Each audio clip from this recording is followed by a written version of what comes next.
जय हिंद साथियों, स्वागत है आपका self study classes with Sumit Jain YouTube channel और दोस्तों ऐप में। दोस्तों बहुत सारे स्टूडेंट को ऐप डाउनलोड नहीं करते बन रहा है या फिर कर भी लिया है तो कोर्स भी नहीं देख पा रहे हैं। तो मैं आज उनको बता दूं कि ये जो सेल्फ स्टडी क्लासेस इस प्रकार से जब आप प्ले स्टोर से करते हैं तो ये आपका वेल जो है आइकन उसमें लगा हुआ है ना।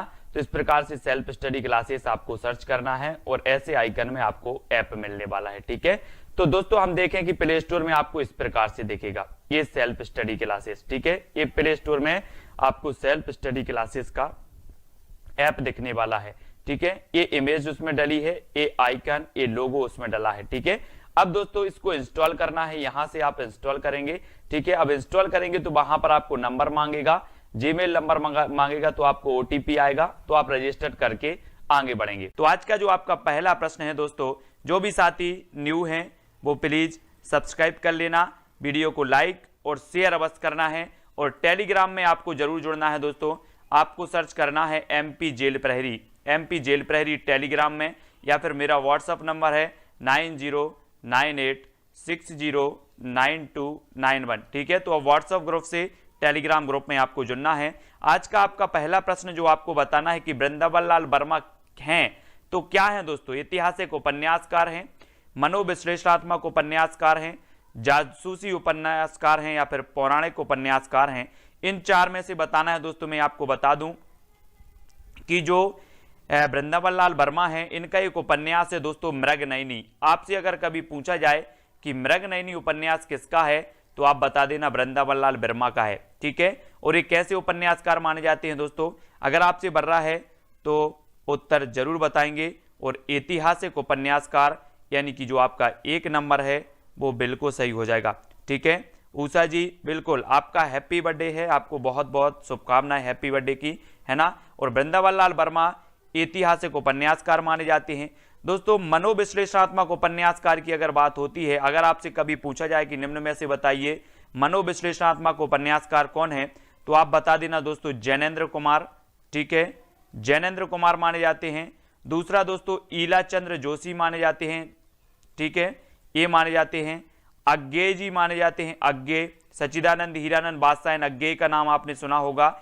और डॉक्टर देवराज, ये चार माने जाते हैं दोस्तों मनोविश्लेषणात्मक उपन्यासकार। ठीक है, इनको याद रखेंगे आप, जैनेन्द्र कुमार, ईलाचंद्र जोशी, अज्ञे और डॉक्टर देवराज, ये मनोविश्लेषणात्मक माने जाते हैं। ऐतिहासिक उपन्यासकार आपके वृंदावन लाल वर्मा माने जाते हैं। ठीक है, जासूसी उपन्यासकार दोस्तों गोपाल राम गहमरी माने जाते हैं। तो ये इनमें से कोई भी क्वेश्चन आपसे पूछा जा सकता है और आप सभी क्वेश्चन के लिए तैयार रहेंगे।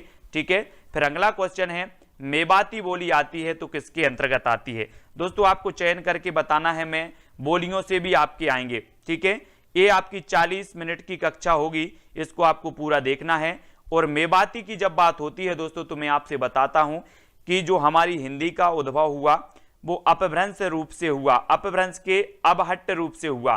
ठीक है, और अपभ्रंश की विभिन्न अवस्थाओं से दोस्तों हिंदी की बोलियों का उदय माना जाता है। ठीक है, अपभ्रंश की विभिन्न अवस्थाओं से अगर हम बात करें कि जो हमारी खड़ी बोली है, जो हमारी मानक भाषा मानी जाती है खड़ी बोली, वो दोस्तों आपकी पश्चिमी हिंदी से निकली है। कैसे निकली है? पश्चिमी हिंदी से निकली है।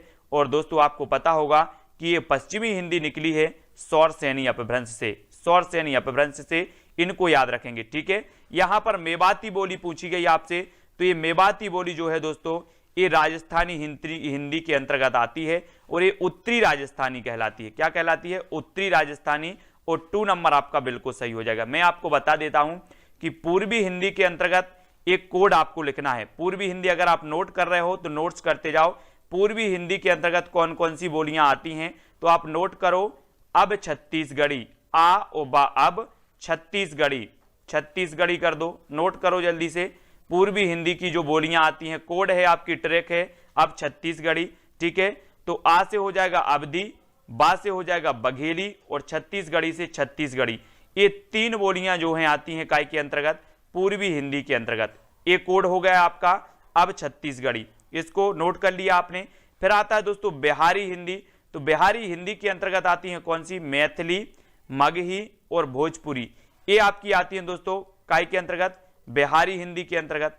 ठीक है, और जो बिहारी हिंदी है दोस्तों, ये मागधी अपभ्रंश से विकसित हुई है। मागधी अपभ्रंश से इसका उद्भव माना जाता है ना। ये भी आपको याद रख लेना, मैं आपको बता दे रहा हूं। मागधी आपसे पूछा जाएगा निम्न में से बताइए कौन सी मागधी अपभ्रंश से विकसित भाषा मानी जाती है, तो आप मागधी का भी कोड लिख लो। मागधी से जो निकली थी दोस्तों, वो निकली थी आपका कि बिहारी का बंगला उड़ा असमिया में। बिहारी का बंगला, बंगला यहां पर बंगला उड़ा असमिया में, असमिया में, ठीक है। तो इसको याद रख लेंगे, बिहारी से बिहारी हिंदी, बंगला से बंगला, है ना, उड़ा से उड़िया और असमिया में तो असमिया। ये 4 भाषाएं थीं जो मागधी अपभ्रंश से विकसित हुई और उन्हीं में से बिहारी हिंदी थी। और बिहारी हिंदी के अंतर्गत आपकी जो आती हैं वो आती हैं दोस्तों कौन कौन सी, मगही, मैथिली, भोजपुरी, इनको याद रखेंगे, ठीक है। और ये जो राजस्थानी हिंदी है, ये दोस्तों आपकी सौरसैनी अपभ्रंश से इसका उद्भव हुआ था। पश्चिमी हिंदी, राजस्थानी और गुजराती, ठीक है, इनका याद रखेंगे। यानी 3 यहां पर जो आपका मेवाती पूछा गया तो ये राजस्थानी हिंदी हो जाएगा। यानी कि जो बोलियां हैं इनसे आपको लिखना है, ठीक है। तो अगला क्वेश्चन है आपको, पंडिताई शब्द में प्रत्यय है तो वो कौन सा है। प्रश्न क्रमांक 3 का उत्तर पूछेंगे, ठीक है, आपका सही हो जाएगा। उत्तर बताना है, पंडिताई शब्द में प्रत्यय है ई का, आई का, ताई का या फिर इताई का, इन 4 में से चयन करना है। उत्तर बताए सभी लोग। आप लोग क्या करते हैं, बातें बहुत करते हैं, है ना। जब उत्तर आपसे पूछा जाता है तो आप उत्तर जरूर बताया करें, ठीक है। और यहां पर पंडिताई पूछा गया तो पंडिताई में कौन सा प्रत्यय हो जाता है। जब आपसे प्रत्यय पूछा जाता है तो आपने तद्धित प्रत्यय पढ़े होंगे, है ना, पढ़े हैं कि नहीं पढ़े हैं, कृदंत प्रत्यय पढ़े हैं और स्त्री प्रत्यय पढ़े होंगे। और यहां पर जो पंडित धन आई, पंडित धन आई यानी बी नंबर सही हो जाता है, ठीक है। और प्रत्यय जो लगता है वो शब्द के अंत में लगता है, शब्द के बाद में लगता है, ठीक है, यानी बी नंबर आपका बिल्कुल सही होगा। अंदर है प्रश्न क्रमांक 4 का उत्तर बताना है, यथा स्थान पद में कौन सा समास है। अब समास बताना है दोस्तों प्रश्न क्रमांक 4 में, यथा स्थान, तो यथा यहां पर आया है दोस्तों, यथा आया है और यथा क्या है, अव्यय है ना। यथा ऐसा है दोस्तों जो लिंग वचन किसी भी स्थिति में इसका क्या नहीं होता, परिवर्तन नहीं होता, काय का, यथा का। तो यथा यहां पर आ गया। मैं आपको अव्ययी भाव समास की परिभाषा बताता हूं कि जिसका प्रथम पद अव्यय हो वो कहलाता है दोस्तों अव्ययी भाव समास। तो यहां पर यथा आया और यथा अव्यय है तो आप अव्ययी भाव समास लगा लेना। और संख्यावाची दिगु होता है, जैसे आपसे पूछा जाता पंचवटी में कौन सा समास है तो आप बता देते कौन सा, दिगु समास है ना, क्योंकि इसमें 5 बटों का समूह आ जाता, 5 वृक्षों का समूह आ जाता। कर्मधारय समाज में विशेषण विशिष्ट होता है। मैं अगर आपसे पूछता दोस्तों नील कमल में कौन सा समास है तो आप बता देते कि नीला है जो कमल, यानी कि दोस्तों पहला पद दूसरे पद की विशेषता बता रहा है कि कमल कैसा है, नीला है। और मैं आपसे पूछा काली मिर्च में कौन सा समास है तब भी आप बता देते कर्मधारय समास, ठीक है। तो नील कमल में आपका कर्मधारय हो जाता। और मैं आपसे कहता कि माता पिता में कौन सा समास है तो आप बता देते द्वंद्व समास। तो ये चारों समास यहां से क्लियर हो जाते हैं, अव्ययी भाव समास, दिगु, कर्मधारय और द्वंद्व समास। और यहां पर आपका यथा स्थान में अव्ययी भाव समास है जो आपको याद रखना है, ठीक है, अव्ययी भाव। अब अगला बताना पक्षी शब्द का पर्यायवाची कौन सा है दोस्तों। पक्षी, द्विज, पक्षी को क्या कहा जाता है वो चीज बतानी, द्विज, खग, अंडज या फिर उक्त सभी। 4 विकल्प हैं, 5 का उत्तर बताना है। जो सबसे पहले बताएगा उसी का नाम लिया जाएगा। और किसी की जो भी समस्या हो, जो भी आप कुछ पूछना चाहते हैं, वो क्लास के लास्ट में 5 मिनट आपको दिए जाते हैं।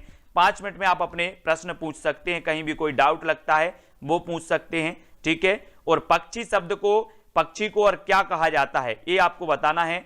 तो दोस्तों आपको पता है पक्षी को द्विज कहा जाता है, ठीक है, खग कहा जाता है, अंडज भी कहा जाता है, यानी कि आपका उत्तर क्या हो जाएगा, उक्त सभी। उक्त सभी आपका बिल्कुल सही है, ठीक है, ये याद रखना। 5 का उत्तर उक्त सभी, यानी 4 नंबर आपका बिल्कुल सही हो जाता है, उक्त सभी वाला। अगला है स्वार्थ सुकृत न शर्म वृथा, देखी बेहंग विचार, बाज पराए पानी परी, तू पच्छिन न मार। तो यहां पर 6 का उत्तर बताना है। यहां पर कौन सा अलंकार है दोस्तों, स्वार्थ सुकृत न श्रम वृथा देखी बेहंग बेचारी। यहां पर आपको अलंकार, अलंकार का वीडियो आपने नहीं देखा होगा, हमें पता है, क्योंकि आप लोग देखते कहां हैं, आप लोग तो सिर्फ मस्ती करने आते हैं। और यहां पर अन्योक्ति अलंकार हो जाएगा, स्वार्थ सुकृत न श्रम वृथा बेहंग बेचारी पराय, बेहंग बेचार बाज पराये पानी परी तू पंचिन्ना मारी। ये दोस्तों यहां पर अन्योक्ति अलंकार हो जाता है, जहां पर अन्य के लिए कोई युक्ति कही जाती है वहां पर अन्योक्ति, यानी कि बी नंबर आपका बिल्कुल सही हो जाएगा। ठीक है, बी नंबर। नेक्स्ट आपको बताना है शशि का विलोम शब्द क्या है, यानी कि 7 का उत्तर बताना है। तारणी, दिवस, तारे या फिर गगन, सभी लोग बताएंगे उत्तर क्या हो जाएगा। प्रश्न क्रमांक 7 का उत्तर बताना है। दोस्तों जितने भी साथी बात कर रहे हैं पुलिस एग्जाम की या चौहान सर की, तो हम लोगों का एक पूरा ग्रुप है, जितने भी यूट्यूबर हैं हम लोग सभी का ग्रुप है, सभी की बात होती है, चर्चा होती है ना। पुलिस एग्जाम के लिए जो आंदोलन चल रहा है उसमें मैं सभी के साथ हूं, है ना। तो अब आगे अपन पढ़ाई करते हैं। ठीक है, तो आपका शशि का विलोम आपको बताना है, 7 का उत्तर बताना है। और शशि का विलोम आपका तरणी है ना, यानी कि जो आपका ए नंबर है वो सही हो जाएगा। दोस्तों तरणी मतलब होता है सूर्य, तरणी मतलब क्या होता है, सूर्य, और शशि मतलब होता है चंद्रमा। तो शशि का विलोम होता है तरणी, है ना, इसको याद रख लेंगे। तरणी 2 प्रकार से लिखा जाता है दोस्तों, इस प्रकार से, ये ता रा, और इसमें बड़ी की मात्रा अगर लगी हो तो इसका मतलब होता है नाव। ममता एमसी जी, अगर बड़ी की मात्रा लग जाए तो इसका सही अर्थ होता है नाव, और छोटे ई की लग जाए तो इसका अर्थ होता है सूर्य। तो तरणी और तरणी में अंतर होता है, इसको आप लोग समझ लेना, तरणी और तरणी, है ना। तो यहां पर जो तरणी है ये सूर्य और ये शशि, तो शशि का हो जाता है क्या, सूर्य, इसको याद रखेंगे। ठीक है, गोपियां यहीं श्री कृष्ण से मिला करती थी। वाक्य है स्थान बोधक संरचना, विनम्रता सूचक संरचना, दिशा बोधक संरचना या फिर विधि सूचक संरचना। तो गोपियां यहीं श्री कृष्ण से मिला करती थी, ये वाक्य कैसा माना जाता है, यहां मिला करती थी। यहां वाक्य को थोड़ा सा जोर दे के पढ़ना है कि गोपियां श्री कृष्ण से मिला करती थी। यहीं, यहीं मतलब किसी स्थान की बात हो रही है, तो आपका क्या हो जाएगा, क्या हो जाएगा, स्थान बोधक, स्थान बोधक संरचना यहीं हो रही, मतलब स्थान की बात हो रही है। तो आपका जो ए नंबर है वो आपका सही हो जाएगा, गोपियां ही श्री कृष्ण से मिला करती थी, स्थान बोधक हो जाएगा। निष्कपट में कौन सी संधि है दोस्तों, निष्कपट, गुण स्वर संधि, यण स्वर संधि, व्यंजन या फिर विसर्ग संधि, यानी कि प्रश्न क्रमांक 9 का उत्तर लिखना है आपको। हाँ, इससे एमपीएसआई में भी ऐसा ही पैटर्न पूछा जाता है। और निष्का हो जाएगा दोस्तों आपका नेह धन कपट, नेह धन कपट बराबर क्या होगा, निष्कपट। और यहां पर आपका विसर्ग आ गया, है ना, तो विसर्ग आ गया तो आपकी विसर्ग संधि हो जाएगी 4 नंबर। ठीक है, 4 नंबर आपका सही हो जाएगा। ठीक है, अगला आपको बताना है रतलाम जिले में बोली जाने वाली प्रमुख बोली है तो कौन सी है। रतलाम के बारे में बताना, ये 4 विकल्प हैं। और दोस्तों मैंने रतलाम के बारे में कई बार बताया है कि जो रतलाम है,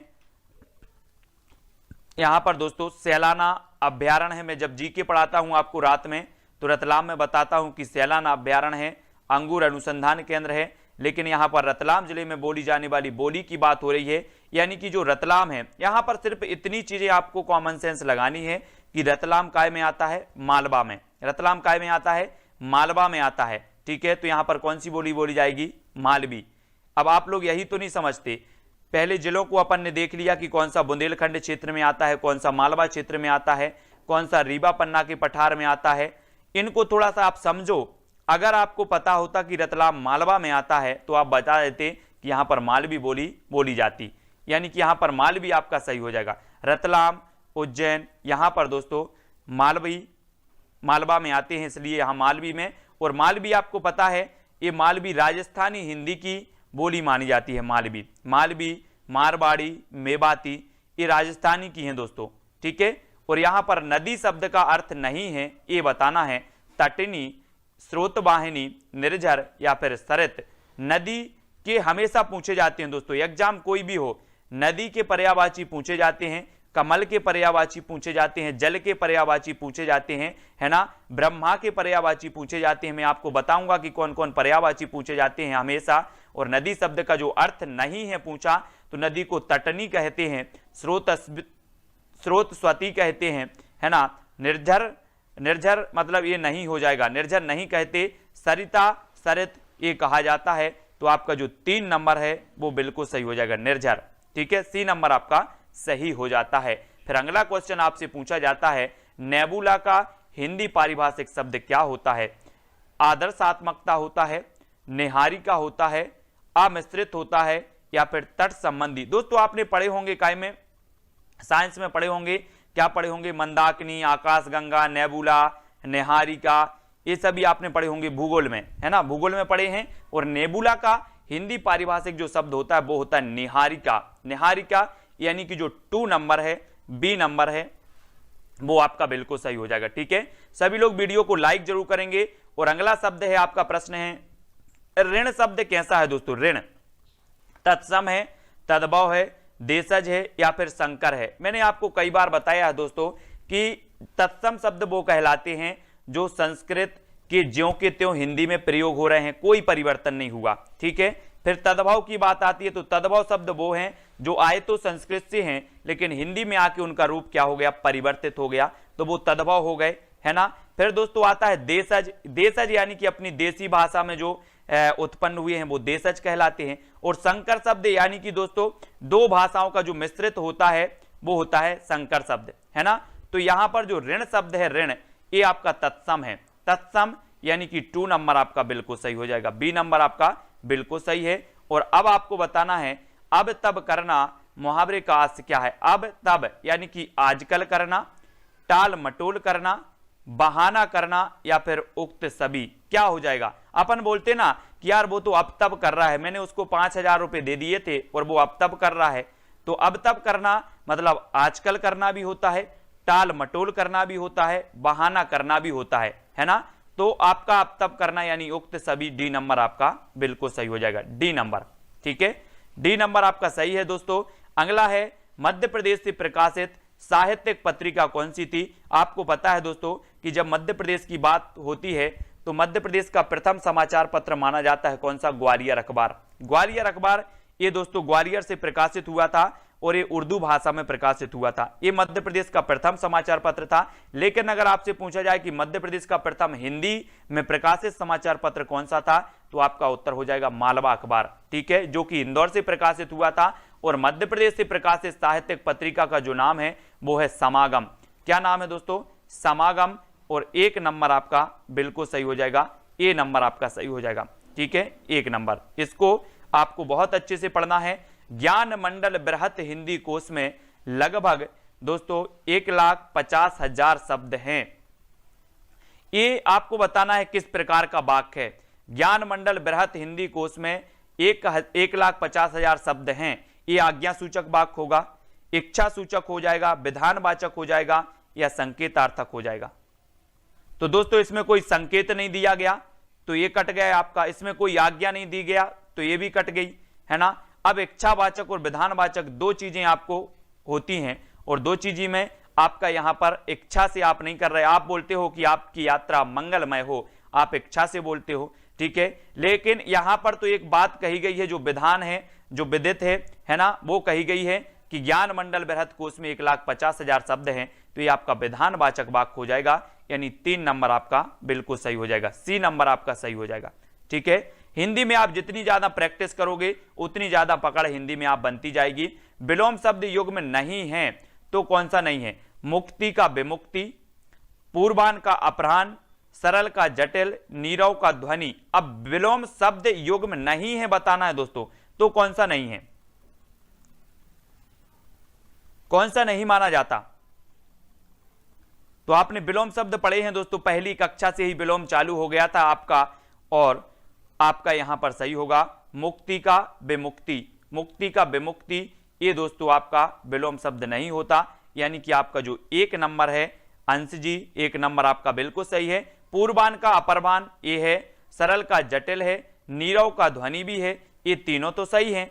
फिर आपने देखा कि मुक्ति का विमुक्ति ये विलोम नहीं है एक दूसरे के, यानी आपका उत्तर ए नंबर बिल्कुल सही हो जाता है। ठीक है, अब आपको दोस्तों शुद्ध वाक्य बताना है। देखो जो पर्यायवाची हैं, जो विलोम है, इनकी कोई ट्रिक नहीं होती। इनको आपको अभ्यास करना है। जितना आप पढ़ोगे उतने ज्यादा आपको क्लियर होंगे शब्द, उतनी ज्यादा चीजें आपको क्लियर होंगी। तो आप लोग प्रैक्टिस जरूर किया करें। शुद्ध वाक्य बताना है। अब कोयल का कंठ सबसे मधुरतम है। मोहन और रीता दोनों तैर रहे हैं। उसके अंदर कई दोष हैं। आकाश बहुत उच्च है। तो आपको बताना है इसमें शुद्ध वाक्य कौन सा है। शुद्ध वाक्य का चयन करना है दोस्तों। और आपको पता होगा दोस्तों कि यहां पर आ गया क्या, सबसे, है ना, और यहां पर आ गया दोस्तों, ठीक है। और ये मोहन और रीता दोनों तैर रहे हैं, ये 2 नंबर जो है वो आपका सही हो जाता है। 2 नंबर आपका सही हो जाता है। बी नंबर जिनने बताया है बी आपका सही हो जाता है, ठीक है। तो ये चीज आपको याद रखनी है कि यहां पर मधुरतम की अगर बात हो, मधुरतम, तो मधुरतम दोस्तों सबसे मधुर ही होता है। मधुर और मधुरतम, यानी कि मधुरतम होता है श्रेष्ठ। अपन बोलते ना मधुर, और मधुर का जब श्रेष्ठ हो जाता है तो उसे मधुरतम कहते हैं। और यहां पर सबसे लगाने की कोई जरूरत थी नहीं, है ना। तो ये भी आपका वाक्य गलत हो जाता है और 2 नंबर आपका सही हो जाता है, ठीक है। 2 नंबर, ये सबसे मधुरतम नहीं आता बेटा, 1 नंबर नहीं आता, क्योंकि मधुरतम होता ही सबसे श्रेष्ठ है ना। मधुर का श्रेष्ठ जो बनता है वो मधुरतम बनता है, ठीक है। और आपको बताना है शुद्ध शब्द कौन सा है। उपर्युक्त, आह्लाद, उन्नति या फिर कृत्यकृत, कौन सा है। प्रश्न क्रमांक 19 का उत्तर सबसे पहले कौन बताता है उसका देख लेते हैं। कौन बता रहा है सबसे पहले 19 का शुद्ध शब्द कौन सा है। और शुद्ध शब्द किसी ने अभी तक नहीं बताया। और आपका जो ना तो आह्लाद है ना उन्नति है ना। संध्या जी साहू बिल्कुल सही है आपका। प्रेम सिंह जी, उपर्युक्त आपका 1 नंबर बिल्कुल सही हो जाता है, ठीक है। उपर्युक्त ए नंबर आपका बिल्कुल सही है, ये शुद्ध शब्द माना जाएगा, ठीक है। सबसे पहले बताने वाले 2 ऐसे अपने स्टूडेंट होंगे जिनका मैं नाम लूंगा, ठीक है। समुच्चरित भिन्नार्थक शब्द योग में नहीं है तो कौन सा नहीं है। समुच्चरित और भिन्नार्थक ये शब्द योग में नहीं है तो कौन सा। सुत, सूत, सुवन, सुमन, सुर, सूर, सदा, सर्वता, समुच्चारित भिन्नार्थक शब्द बताना है तो कौन सा नहीं है आपका। देखो सुत, सूत ये समुच्चारित हैं। सुवन, सुमन ये भी समुच्चारित हैं। सुर, सूर ये भी समुच्चारित हैं। सदा और सर्वदा ये आपका समुच्चारित नहीं होगा। यानी कि 4 नंबर आपका 20 का जो उत्तर बताया है वो कौन बताता है। सबसे पहले 20 का चयन करें सभी लोग और उत्तर बताएं। और दोस्तों आपका जो 4 नंबर है वो तो आपका सही हो ही जाएगा। गीतांजलि, है ना, और विक्रम लोधी जी, बहुत बढ़िया, आपके आंसर बिल्कुल सही है। फिर आपको बताना है नी उपसर्ग से बना शब्द कौन सा है। यानी कि प्रश्न क्रमांक 1, निकाय, नीलाभ, निष्काम या फिर निकाय, 4 विकल्प में से चयन करना है हमें, है ना। और उत्तर आपका क्या हो जाएगा। तो नी उपसर्ग पूछा गया है पिंकी मीना जी। और उपसर्ग आपको पता है कि शब्द के प्रारंभ में लगते हैं, है ना, उपसर्ग, और शब्द के अंत में लगते हैं प्रत्यय, ठीक है। ये तो आपको पता है। तो आपको दोस्तों यहां पर हो जाएगा क्या कि ए भी कट जाएगा, ए भी कट जाएगा, ए भी कट जाएगा और आपका उत्तर होगा विकल्प नंबर 4, ठीक है। 4 नंबर जितेंद्र यादव जी, आशीष जी, 4 नंबर बिल्कुल सही हो जाएगा। फिर आपको बताना है अंगूर खट्टे होना मुहावरे का अर्थ क्या है। प्रश्न क्रमांक 2 में अंगूर खट्टे होना मुहावरे का अर्थ हमें बताना है। और सौरभ सक्सेना जी, प्रश्न क्रमांक 2 का अंगूर खट्टे होना, इसका सही आंसर क्या हो जाएगा।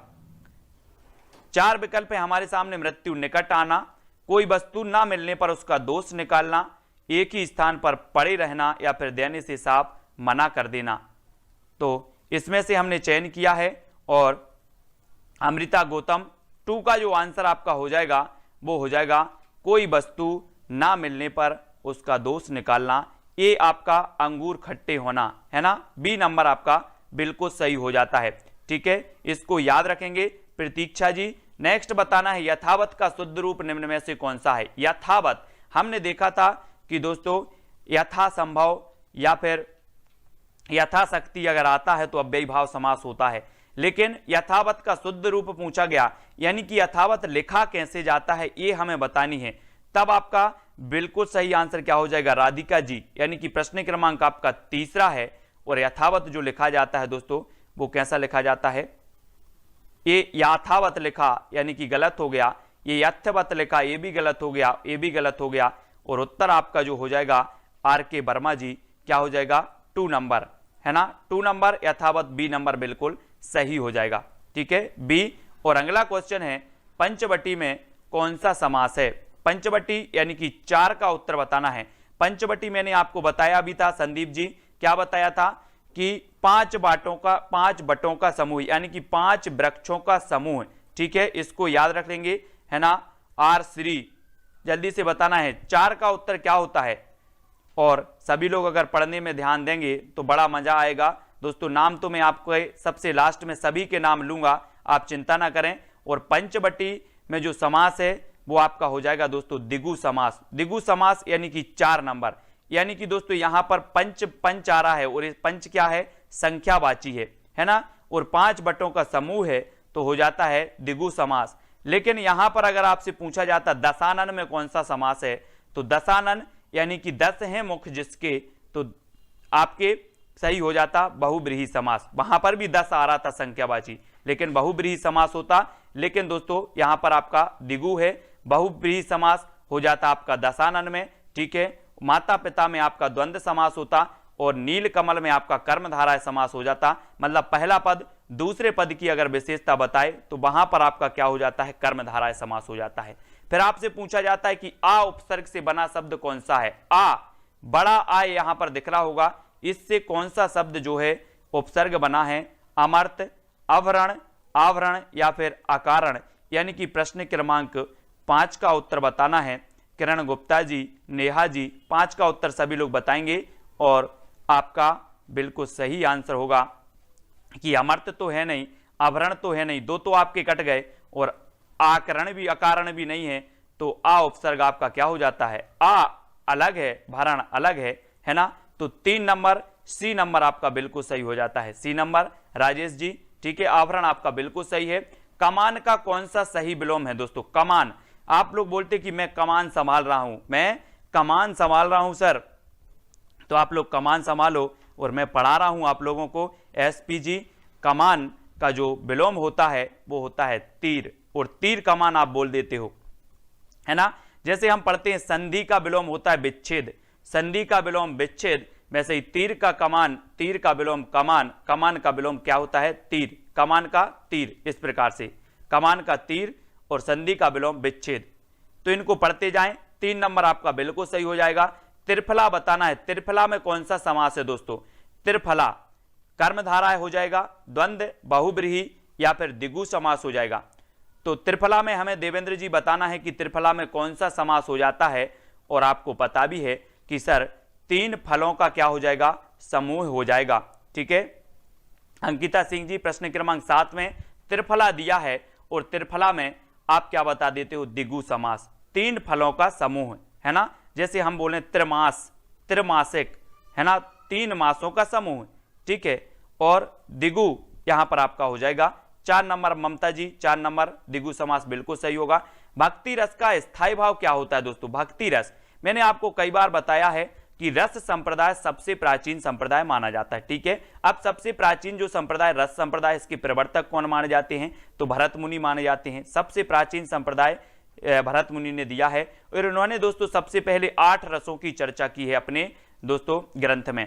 ठीक है, नाट्यशास्त्र, नाट्यशास्त्र इनका ग्रंथ है, सोनू मीना जी, किसका, भरत मुनि का, और उसमें 8 रसों की चर्चा की है। और यहां पर भक्ति रस का स्थायी भाव आपसे पूछा गया है, तो विश्वास है, ईश्वर विषयक रति है, समर्पण है या फिर आस्था है। और दोस्तों आपको पता है कि भरत मुनि ने शांत रस नहीं माना, और आगे चल के शांत रस भी रस की श्रेणी में आया, और रसों की कुल संख्या 9 हो गई, और फिर भक्ति रस और श्रृंगार रस आ गया। और यहां पर ईश्वर विषयक जो रति होता है, रति मतलब प्रेम, इस ईश्वर विषयक जो प्रेम होता है, भक्ति होती है, वो भक्ति रस के अंतर्गत आता है। दोस्तों आपको पता है कि मीराबाई ने जो भक्ति की थी वो भक्ति रस के अंतर्गत आती है। इन्होंने दोस्तों श्री कृष्ण को ही अपना सब कुछ माना और श्री कृष्ण से ही प्रेम किया। वो जो प्रेम था, वो जो रति के भाव थे, वो दोस्तों भक्ति मानी जाती है, भक्ति का क्या माना जाता है, स्थायी भाव माना जाता है, यानी कि ईश्वर विषयक रति। ठीक है, संकल्प के लिए सही संधि विच्छेद क्या होगा दोस्तों?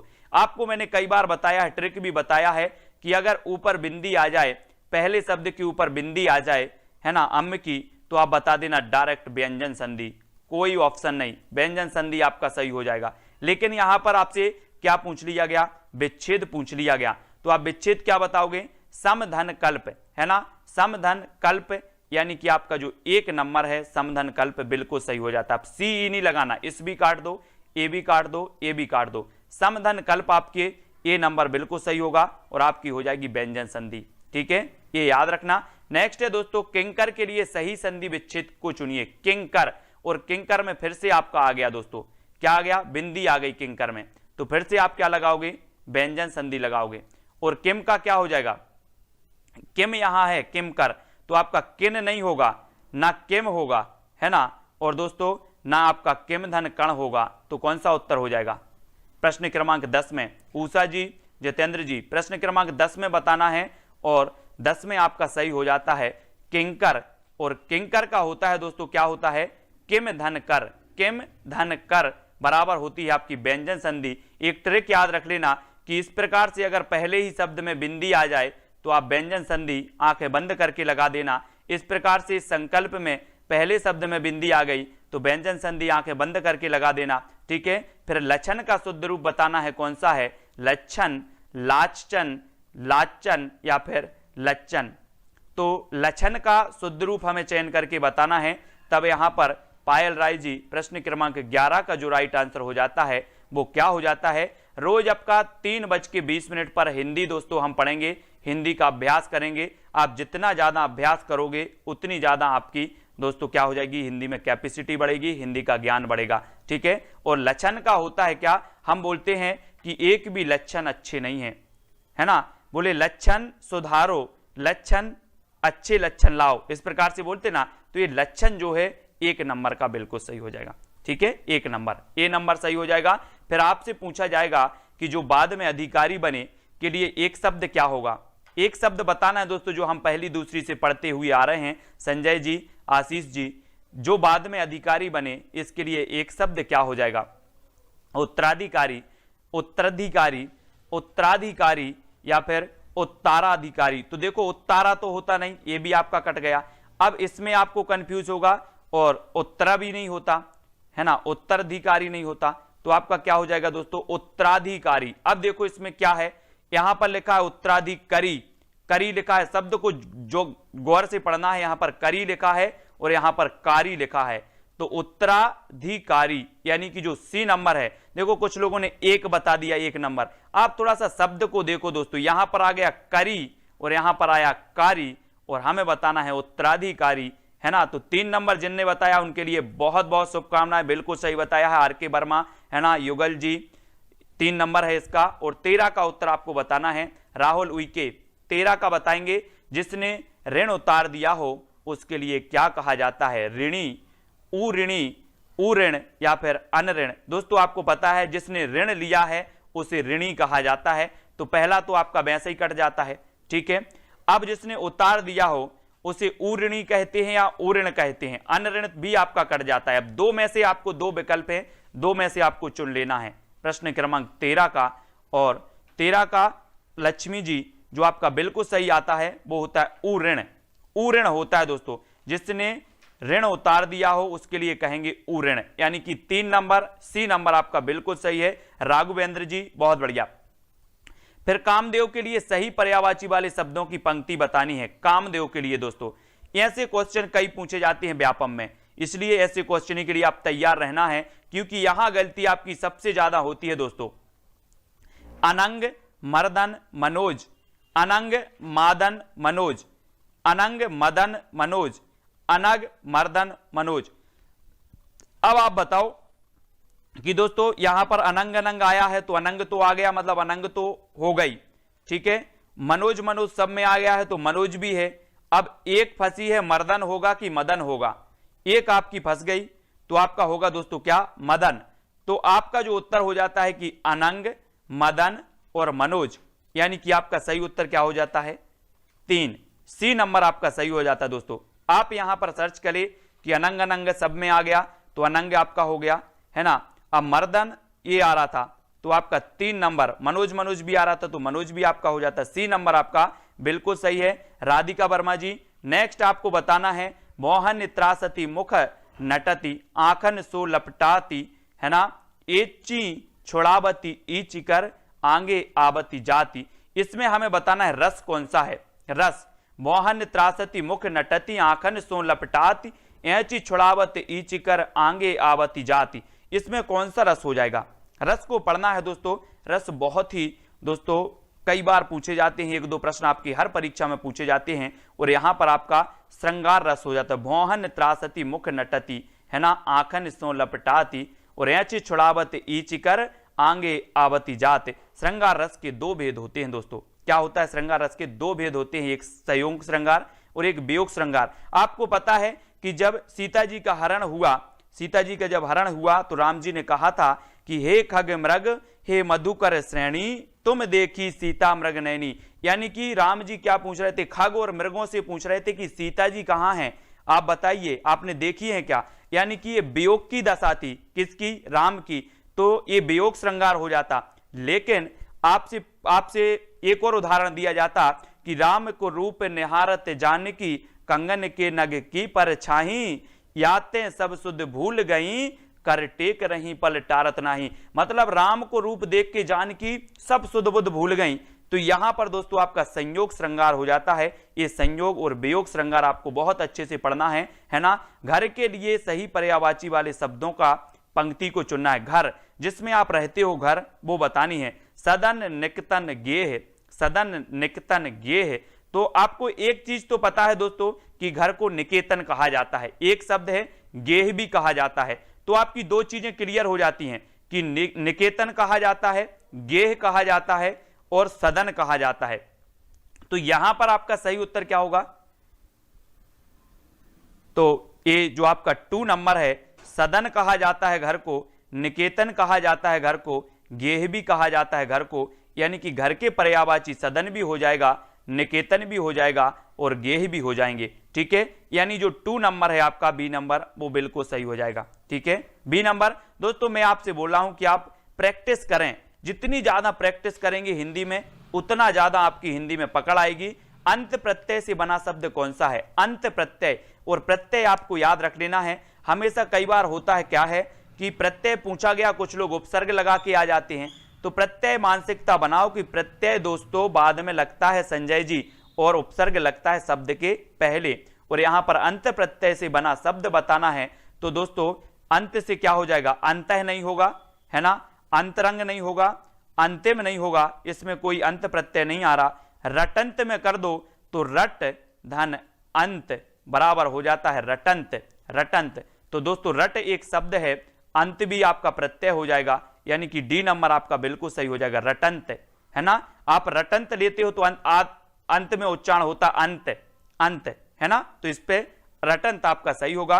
करुण का कौन सा सही विलोम शब्द है, करुण का। सभी लोग ध्यान रखेंगे दोस्तों, रोज 3:20 पर अपनी हिंदी की क्लास होती है ना। रात्रि 11 बजे जीके का डोज होता है तो जरूर पढ़ें। और करुण का जो सही विलोम शब्द है निष्ठुर, निष्ठुर, निष्ठुर या फिर निष्ठुर, करुण का बताना है और विलोम बताना है। हम क्या करते हैं, किसी के प्रति करुणा, करुणा दर्शाते हैं, है ना। और कोई कोई व्यक्ति क्या करता है, बड़ा निष्ठुर होता है। और निष्ठुर जो हम करते हैं दोस्तों, तो निष्ठुर इस प्रकार से लिखा जाता है, ना कि इस प्रकार से, ना स्ठुर और ना निष्ठुर, है ना। निष्ठुर इस प्रकार से लिखा जाता है, यानी 2 नंबर। बी नंबर बिल्कुल सही बताया बिकलेश जी, है ना, और यतेंद्र कुमार सिंह जी। ठीक है, अब आपको बताना है इस करुणा कलित हृदय में क्यों विफल रागिनी बजती, इसमें कौन सा अलंकार है। इस करुणा कलित हृदय में क्यों विफल रागिनी बजती, श्लेष अलंकार, यमक अलंकार, अनुप्रास, उपमा अलंकार, ये 4 विकल्प हैं दोस्तों। यहां पर आपका आया है करुण, यहां पर आया कलित, है ना, हृदय में क्यों विफल रागिनी बजती। अब आपको दोस्तों यहां पर चयन करना है कि आपका सही उत्तर क्या हो जाएगा। और 19 का आपका सही होगा अनुप्रास। मैंने आपको अनुप्रास कई बार पढ़ाया है दोस्तों कि जब हम अनुप्रास पढ़ते हैं तो एक ही वर्ण की अगर बार बार आवृत्ति होती है, एक ही वर्ण की बार बार आवृत्ति हो जाए तो अनुप्रास अलंकार हो जाता है। और यहां पर का और का वर्ण की क्या हो गई, बार बार आवृत्ति हो गई, तो हमने लगा दिया अनुप्रास अलंकार। ठीक है, जो सभी से बना होगा सभी ने बिल्कुल सही बताया है। फिर आपका दोस्तों लास्ट क्वेश्चन है आज का कि देख दोपहरी घाम की छाहो चाहत छाह में कौन सा अलंकार है। देखी दोपहरी घाम की छाहो चाहती छाह है, इसमें बताना है कौन सी श्लेष अलंकार, यमक अलंकार, अनुप्रास अलंकार या फिर उपमा अलंकार। मैंने दोस्तों आपको अलंकार का वीडियो दिया है ना, वीडियो दिया है, आपने शायद अलंकार नहीं देखा होगा लेकिन जरूर देखें। अजय यादव, राहुल उइके जी, इसमें आपका हो जाएगा कौन सा, अनुप्रास फिर हो जाएगा। कैसे आपने पढ़ा है कि दा फिर आया और फिर दा आया, दा की फिर आवृत्ति हो गई और आपने बता दिया कि सर इसमें अनुप्रास अलंकार है। भोजनालय में कौन सी संधि है दोस्तों, आप संधि रोज पढ़ते हैं लेकिन आपको संधि आज बतानी है, यहां पर टेस्ट आपको देनी है जो भी महत्वपूर्ण है। सबसे पहले कौन उत्तर बताता है आज हम चयन करने वाले हैं। कितने साथी हैं जो सही उत्तर भी बता पाते हैं और भोजनालय में संधि बतानी है। और 4 संधि आपके सामने दे दी जाती हैं कि सर पहली संधि है गुण स्वर संधि, दूसरी व्यंजन संधि, तीसरी विसर्ग संधि और चौथी है दीर्घ संधि। और यहां पर मैंने आपको बताया था कि अगर बड़े आ की, बड़ी ई की, बड़े ओ की मात्रा आ जाए तो आप लगा देना कौन सी संधि हो जाएगी, दीर्घ स्वर संधि। यानी कि दोस्तों विकल्प नंबर जो आपका डी है, 3 नंबर 4 नंबर है दीर्घ स्वर संधि। भोजन धन आलय बराबर होता है दोस्तों भोजनालय। ठीक है, भोजन ये आपको याद रख लेना है। ठीक है, भोजन धन आलय। ठीक है, भोजन धन आलय। तो दोस्तों ये आ, बड़ा आ और आ मिलकर दोस्तों आपका क्या बन रहा है, आ बन रहा है। ठीक है, इसको याद रखेंगे। और यहां पर समान स्वरों का मेल हो रहा है तो आपका क्या होता है, समान स्वरों का मेल हो रहा है तो दीर्घ स्वर संधि हो जाती है। दीर्घ स्वर संधि में दोस्तों समान स्वरों का मेल होता है और यहां पर दीर्घ स्वर संधि आपकी बिल्कुल सही हो जाती है। फिर आपसे पूछा जाता है पौराणिक शब्द में कौन सा प्रत्यय है, पौराणिक बतानी है, यानी कि प्रश्न क्रमांक 2 का उत्तर चयन करना है। और दोस्तों मैंने आपको कई बार प्रत्यय पढ़ाया है कि जो प्रत्यय होता है वो शब्द के बाद में लगता है, उपसर्ग जो होता है वो शब्द के पहले लगता है। और आपने कई बार पढ़ा है, पहली से पढ़ते आ रहे हैं कि सर प्रत्यय और उपसर्ग तो हमसे बनते हैं। ठीक है, उपसर्ग आपको याद करनी है कि उपसर्ग होते कौन कौन से हैं, प्रत्यय भी आपको याद करनी है। ठीक है, तो यहां पर पौराणिक शब्द में प्रत्यय बताना है तो यहां पर ऋक होता नहीं कोई प्रत्यय, का भी नहीं होगा, आणिक भी नहीं होगा। तो आपको बताना है कि पुराण में, अगर पुराण में आप दोस्तों प्लस एक प्रत्यय कर दो तो आपका बन जाता है पौराणिक और आपका प्रत्यय हो जाता है 1 नंबर। ठीक है, ए नंबर आपका बिल्कुल सही हो जाएगा, एक प्रत्यय आपका सही हो जाएगा। ठीक है सोनू जी, अगला क्वेश्चन आपका बताना है कि मानस सलिल सुधा प्रतिपाली जियई की लवण पयोधि मराली। इस पंक्ति में कौन सा अलंकार है, मानस सलिल सुधा प्रतिपाली जियई की लवण पयोधि मराली। ये प्रश्न क्रमांक 3 अन्योक्ति अलंकार हो जाएगा, सहोक्ति है, वक्रोक्ति है या अतिशयोक्ति अलंकार है। तो यहां पर चयन करना है प्रश्न क्रमांक 3 में और 3 का आपका बिल्कुल सही आंसर हो जाएगा वक्रोक्ति अलंकार। वक्रोक्ति अलंकार यानी कि 3 नंबर, प्रतिपाली जियल की लवण पयोधि मराली। ठीक है, 3 नंबर आपका बिल्कुल सही आंसर हो जाएगा। इसमें आपको याद रख लेना है दोस्तों, मैंने आपको वक्रोक्ति बताया था कि जहां पर जानबूझकर क्या लगाया जाए, उल्टा अर्थ लगाया जाए, वहां पर आपका वक्रोक्ति अलंकार हो जाता है और यहां पर आपका वक्रोक्ति अलंकार ही हो जाएगा। यानी कि जिन्होंने 3 नंबर बताया है, सी नंबर बताया है किशन जी, उनका आंसर बिल्कुल सही हो जाएगा। अनिल लांगर जी बिल्कुल सही है। फिर आपको बताना है कि विग्रह का विलोम शब्द कौन सा है, विग्रह का विलोम बताना है। आप लोग पढ़ते हो कि सर समास विग्रह है ना, अनुग्रह, ग्रह, संधि, अपूर्णता, तो विग्रह का विलोम क्या हो जाएगा। यहां पर ये 4 विकल्प हैं। आप तो बोलोगे सर मैं तो विलोम तो बचपन से पढ़ते आ रहे हैं, क्या बात कर रहे हैं आप, विलोम नहीं बनेगा क्या हमसे, तो बता दो जरा उत्तर। प्रश्न क्रमांक 4 का विग्रह का विलोम क्या हो जाएगा। और जो विग्रह का विलोम कौन सबसे पहले बताता है प्रश्न क्रमांक 4 में, वो भी मैं आज देखने वाला हूं, टेस्ट करने वाला हूं। और यहां पर आपका क्या दिया है दोस्तों, यहां पर संधि नहीं होना था, यहां पर होना था आपका समास, है ना। तो ये भी आपको याद रख लेना है। और समास में क्या, संधि का जो होता है वो विच्छेद होता है ना, संधि का विपरीत हो जाता है विच्छेद और समास का विपरीत होता है विग्रह। ठीक है, तो ये भी आपको याद रख लेना है। अगर पूछा जाए कि संधि का विलोम क्या है तो आप बता देना विच्छेद, और समास का विग्रह का अगर पूछा जाए तो समास हो जाएगा। ठीक है, इसको भी आपको याद रख लेना है। तो यहां पर आपका 3 नंबर जो है वो बिल्कुल सही हो जाएगा, सी नंबर आपका सही होगा। ठीक है, इसको भी आपको याद रख लेना है। ठीक है, अगला क्वेश्चन बताना है शब्द द्विज शब्द का अर्थ क्या है। नहीं है तो कौन सा नहीं है ना।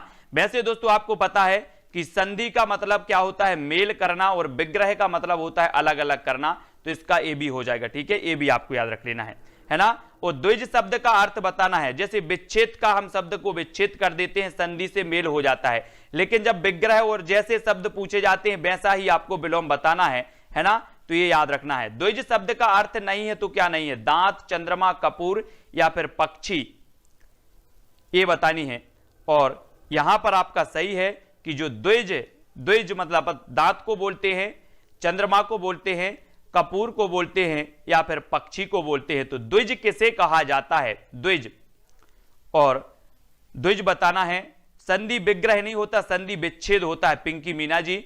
और कपूर आपका सही होगा, कपूर। द्विज शब्द का अर्थ होता नहीं है तो वो नहीं है कपूर, यानी 3 नंबर एक कपूर सही होगा। दांत आपका सही है द्विज का, चंद्रमा भी आपका सही है, पक्षी को भी द्विज बोला जाता है।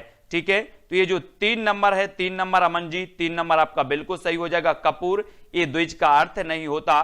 फिर आपको बताना है घी की खिचड़ी होना मुहावरे का आज से क्या है। मुहावरे भी आपने पढ़े हैं, बहुत सारे मुहावरे पढ़े हैं, और घी खिचड़ी होना इस मुहावरे का अर्थ क्या होता है पीयूष जी, बहुत लाभ होना, प्रगाढ़ प्रेम होना, लजीज भोजन करना, या फिर उक्त सभी मुहावरे हम पढ़ते हैं, है ना। क्या पढ़ते हैं, मुहावरे सभी लोगों ने पढ़ी हैं, लोकोक्ति भी सभी लोगों ने पढ़ी हैं, और घी खिचड़ी होना यहां आपसे पूछ लिया गया तो आपका उत्तर होगा प्रगाढ़ प्रेम होना। आपको पता है कि घी का और खिचड़ी बहुत ही संबंध होता है दोस्तों, बहुत ही प्यारा संबंध होता है इनका। इस मुहावरे का अर्थ होता है घी खिचड़ी होने का प्रगाढ़ प्रेम होना, है ना। प्रेम कैसा होना, बहुत ही कैसा होना, प्रगाढ़ गहरा प्रेम, है ना, वो कहलाता है घी खिचड़ी होना।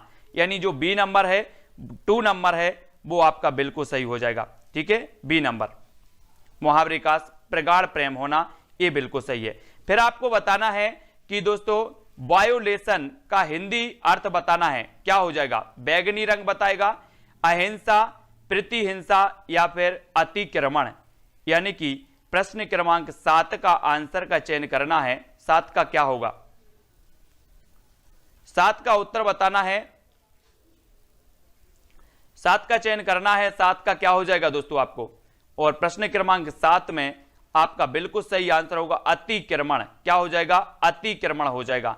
ठीक है, ये अतिक्रमण वाला आपका बिल्कुल सही हो जाएगा प्रश्न क्रमांक 7 में। और किसी को कोई डाउट लगता है तो वो क्या करें कि अंत में हम 5 मिनट आपको दे देंगे कि आप 5 मिनट में कोई डाउट लगता है किसी प्रश्न में, वो आप पूछ सकते हैं। ठीक है, अगर बीच में आप डिस्टर्ब करेंगे तो उसमें गड़बड़ हो जाता है। मेरी जो लय है, जो आपकी पढ़ाने का वो है, वो सब क्या हो जाता है, गड़बड़ हो जाता है। इसलिए बीच में किसी भी प्रकार के कोई प्रश्न ना पूछें।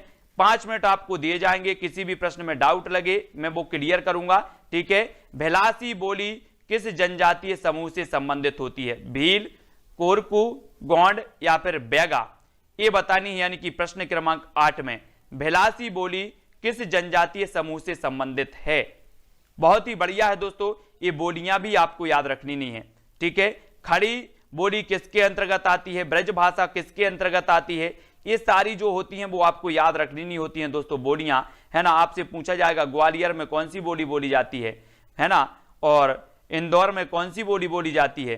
तो आपको जो पठार मैंने आज पढ़ाए हैं ना, पठार अगर आपको आते हैं कि बुंदेलखंड के पठार के अंतर्गत कौन कौन से जिला आते हैं, मालवा के पठार के अंतर्गत कौन कौन से जिला आते हैं, बघेलखंड के पठार के अंतर्गत कौन कौन से जिला आते हैं, ये अगर चीज आपको क्लियर है तो आप बिना पढ़े ही बोली के बारे में बता दोगे। ठीक है, तो ये भिलासी बोली भील जनजाति की है ना, ये याद रख लेना दोस्तों। और मध्य प्रदेश की सबसे बड़ी जनजाति भी कौन सी है, भील जनजाति है। ठीक है, उसके बाद आता है गौड़ जनजाति का नाम। ठीक है, तो याद रख लेना भील, यानी कि 1 नंबर आपका सही होगा। हो चुका उससे यह काम, वाक्य कैसा है, हो चुका उससे यह काम, ये वाक्य बताना है। तो बताएंगे क्या हो जाएगा, निषेध परक संरचना, विनम्रता सूचक संरचना, विधि सूचक संरचना, कारण कार्य संबंध संरचना, ये हमें बताना है।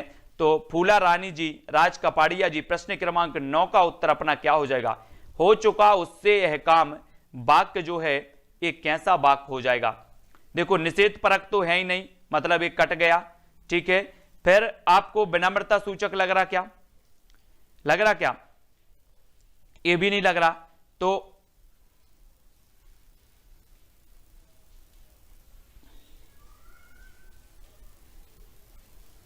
हो चुका उससे यह काम,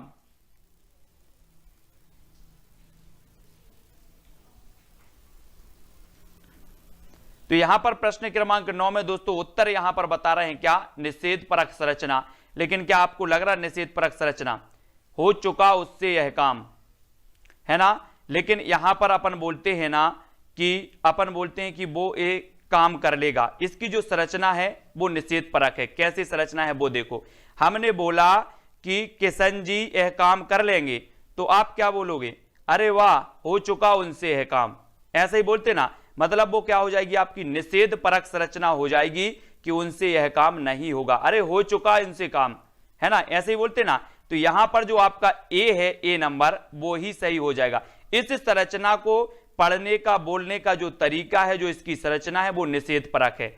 इसको कर लेंगे कैसे, हमने बोला कि किशन से, वो किशन काम कर चुका है या किशन काम कर लेगा, तो आप लोग में से कोई बोलेगा अरे सर हो चुका है काम उनसे, है ना।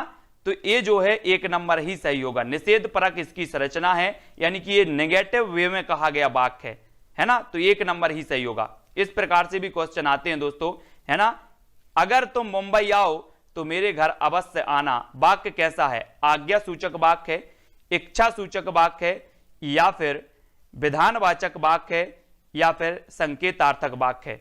वहां पर संरचना पूछी गई और वो निषेध वाक्य उसकी संरचना हो जाएगी, है ना। नेगेटिव वे में वो बात कही जाती है कि अरे आप भी यार क्या बात कर रहे हो चुका उनसे यह काम, वो तो कभी ऐसा करते ही नहीं, है ना।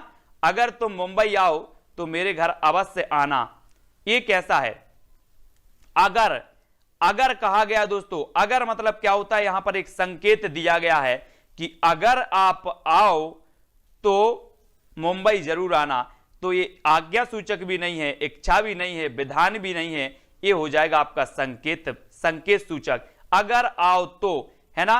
तो ये आपका 4 नंबर संकेतार्थक जो वाक्य है वो बिल्कुल सही हो जाएगा। थोड़ा सा प्रश्न को पढ़ना है और फिर उत्तर बताना है कि अगर आओ तो हमारे घर जरूर आना, ठीक है। तो ये संकेत किया गया है, उस संकेतार्थक वाक्य है। मैं अगर यहां पर बोलूं कि आप लोग अगर टाइम से लाइव क्लास में आते तो मैं पढ़ाता, है ना, तो यहां पर एक संकेत था, आपको संकेत दिया गया, अगर आप आते तो हम पढ़ाते, तो ये क्या हो जाएगा, संकेतार्थक। ऐसा ही कहा गया कि अगर आप आओ तो घर जरूर आना, मुंबई आओ तो, इस प्रकार से कहा गया वो वाक्य है। सूर्य शब्द का पर्यायवाची बताना है दोस्तों, क्या है, अंशुमाली, मरीचि, पतंग या फिर उक्त सभी। सूर्य शब्द बताना है, सूर्य का पर्यायवाची क्या होता है।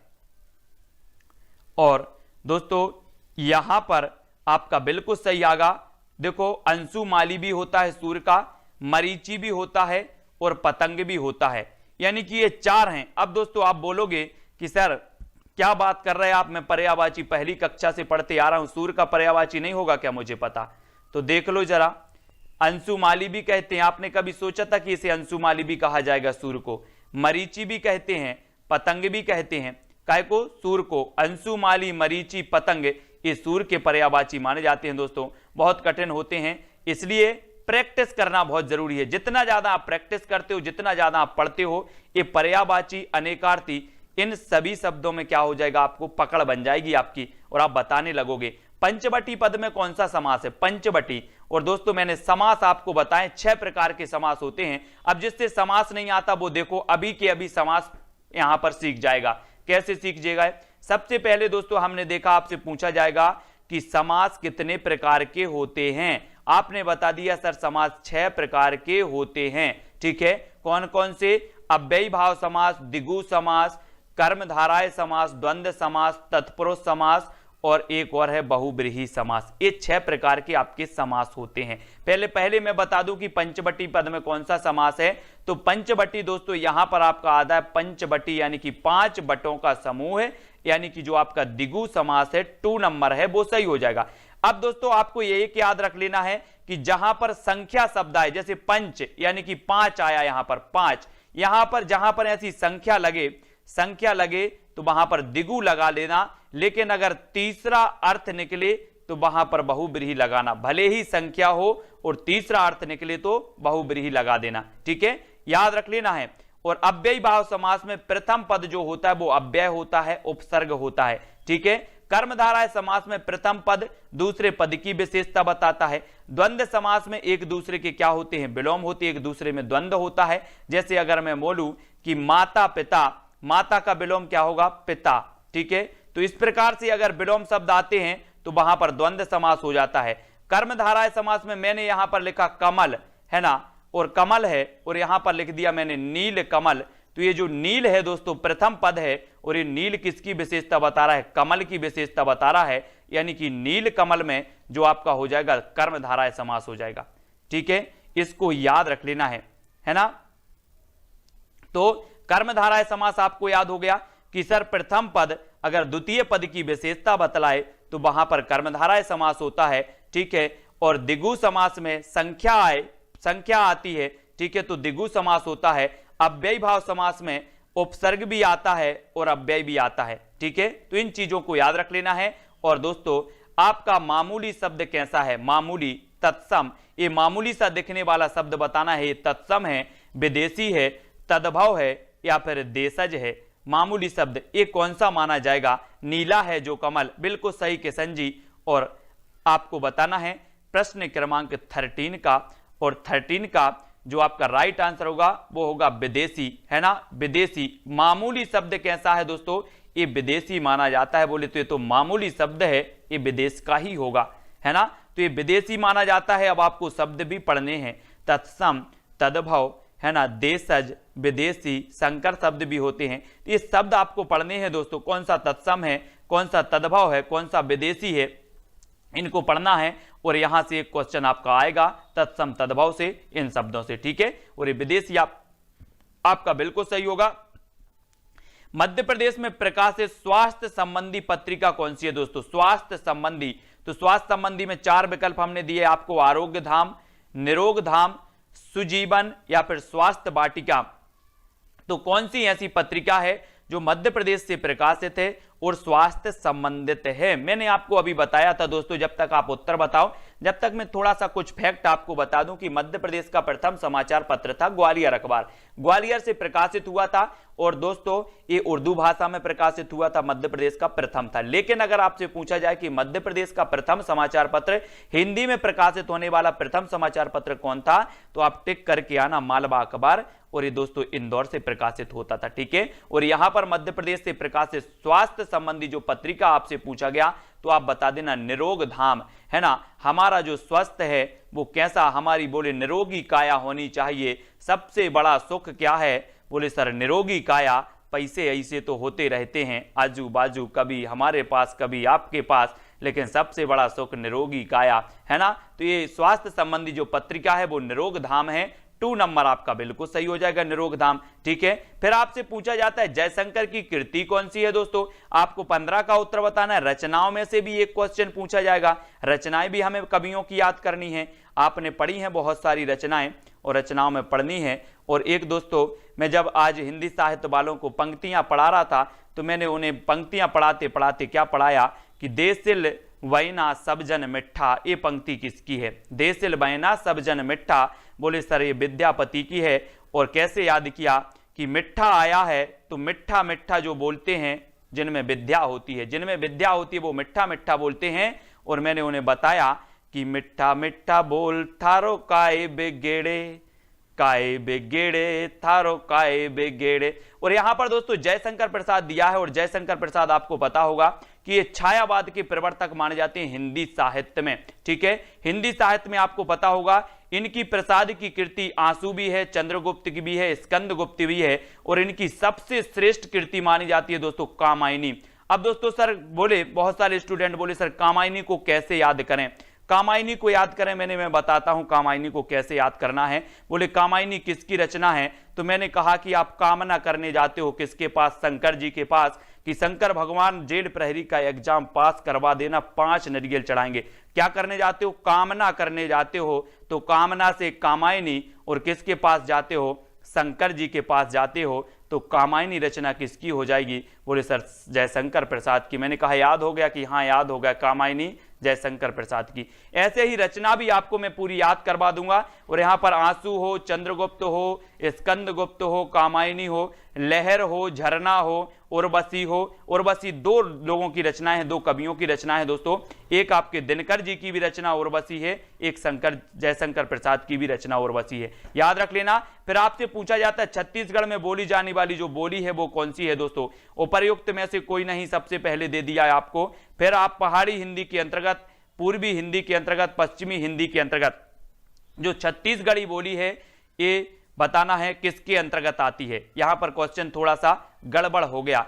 छत्तीसगढ़ी बोली किस के अंतर्गत आती है, पूर्वी हिंदी, पश्चिमी हिंदी या फिर पहाड़ी हिंदी के अंतर्गत। ऐसे ही क्वेश्चन आपसे पूछे जाते हैं दोस्तों, कैसे याद रखना है। अब आपसे पूछा कि छत्तीसगढ़ी किस हिंदी के अंतर्गत आती है, तो मैंने कहा कि पूर्वी हिंदी के अंतर्गत आती है। किसके अंतर्गत, पूर्वी हिंदी। अब बोले सर इस पूर्वी हिंदी को कैसे याद करें, तो मैंने कहा रुक जाओ मैं आपको बताता हूं। यहां से आप लगा दो आ, यहां पर लगा दो अब, और यहां पर लिख दो छत्तीसगढ़ी, है ना। यहां पर क्या लिख दो, छत्तीसगढ़ी लिख दो, तो मैंने लिख दिया। अब बोले सर क्या करें, तो मैंने कहा आ से हो गया अवधी, बा से हो गया बघेली, छत्तीसगढ़ी से हो गया छत्तीसगढ़ी। अगर आपसे कभी पूछा जाए आपको क्या याद रख लेना है, अब छत्तीसगढ़ी। अब छत्तीसगढ़ी तो आ से अवधी पूर्वी हिंदी की है, बघेली पूर्वी हिंदी की है, छत्तीसगढ़ी भी पूर्वी हिंदी की है। तो आपकी ये छत्तीसगढ़ी है किसकी हो जाएगी, पूर्वी हिंदी की हो जाएगी। कोड क्या याद रखा, अब छत्तीसगढ़ी। क्या याद रखा, अब छत्तीसगढ़ी, अवधी, बघेली और छत्तीसगढ़ी। अब आपसे कभी भी पूछा जाएगा कि बघेली किस बोली किसके अंतर्गत आती है, आप बता देना पूर्वी हिंदी। अवधी किसके अंतर्गत आती है, पूर्वी हिंदी, ठीक है। छत्तीसगढ़ी किसके अंतर्गत आती है, पूर्वी हिंदी के, ठीक है। तो अब तो कभी नहीं भूलोगे आप पूर्वी हिंदी की भाषा बोलियों को, कभी नहीं भूलना है, ठीक है। फिर विलोम शब्द युग में कौन सा नहीं है, तो कौन सा नहीं है जल्दी बताना है। उपर्युक्त, अधोलिखित, सामान्य, अद्वितीय, मान, अभिमान या सबल, निर्बल। यानी कि प्रश्न क्रमांक 17 का उत्तर बताना है, क्या हो जाएगा। तो विलोम शब्द युग में नहीं है तो कौन सा नहीं है, और बहुत बढ़िया आपको बताना है। विलोम आप लोग समझते एक दूसरे के विलोम, है ना। तो आपको पता है मान का क्या होता, अभिमान। सामान्य का क्या होता है दोस्तों, यहां पर जो है नहीं पूछा है तो कौन सा नहीं है। उपर्युक्त का अधोलिखित ये तो है, सामान्य का अद्वितीय, है ना। कोई सामान्य चीज है, कोई अद्वितीय है, यहां पर नहीं है पूछा है। तो मान का अभिमान, है ना। अभिमान ये नहीं है दोस्तों, मान और अभिमान एक ही हो जाएंगे, है ना। अपन बोलते ना उसे तो अभिमान हो गया है, उसे मान हो गया है, उसे मान की जरूरत है। सबल और निर्मल ये भी है, तो यहां पर नहीं है पूछा गया, यानी कि 3 नंबर आपका सी नंबर बिल्कुल जिन्होंने भी बताया है उनका आंसर मान, अभिमान बिल्कुल सही हो जाएगा। फिर आपको बताना है कि शुद्ध वाक्य कौन सा है। चाहे जैसे हो तुम वहां जाओ, चाहे जैसे हो तुम वहां जाओ, मेरे लिए ठंडी बर्फ लाओ, हम तो अवश्य ही जाएंगे, तब शायद यह काम जरूर हो जाएगा। तो शुद्ध आपका पता है कौन सा हो जाएगा, शुद्ध वाक्य। शुद्ध वाक्य का चयन करना है, और शुद्ध वाक्य का चयन करते करते हमने लगा लिया, क्या लगा लिया दोस्तों, चाहे जैसे हो तुम वहां जाओ, मेरे लिए ठंडी बर्फ लाओ। यहां पर 2 है, क्या हो गया दोस्तों, बर्फ कैसी होती है, ठंडी ही होती है, तो ठंडी लगाने की क्या जरूरत थी, ठंडी बर्फ लाओ। बर्फ गर्म होती क्या, जल्दी से बताओ कमेंट में, बर्फ क्या गर्म होती, नहीं होती ना। तो सीधे बोल देते कि मेरे लिए बर्फ लाओ, ठंडी लगा दिया। बोले सर ठंडी लगा दिया तो गलत हो गया, हम तो अवश्य ही जाएंगे, है ना। ये ही लगा दिया, ही अवश्य मतलब होता है दोस्तों कि हम जाएंगे ही, है ना। ही नहीं लगना था, यहां पर ही गलत हो गया, तब शायद यह काम जरूर हो जाएगा, है ना। तो ये भी आपको याद रख लेना है। और शायद भी लगा दिया और जरूर भी लगा दिया तो यहां पर ये गलत हो जाता है। थोड़ा सा अपन को क्वेश्चन पकड़ना है, तो यहां पर शायद गलत हो जाए यहाँ पर ही भी गलत हो गया, ये नहीं लगाना था, और बर्फ जो है ये भी नहीं लगाना था। तो चाहे जैसे हो तुम वहां जाओ, ये आपका 1 नंबर बिल्कुल सही हो जाता है। ठीक है, 1 नंबर।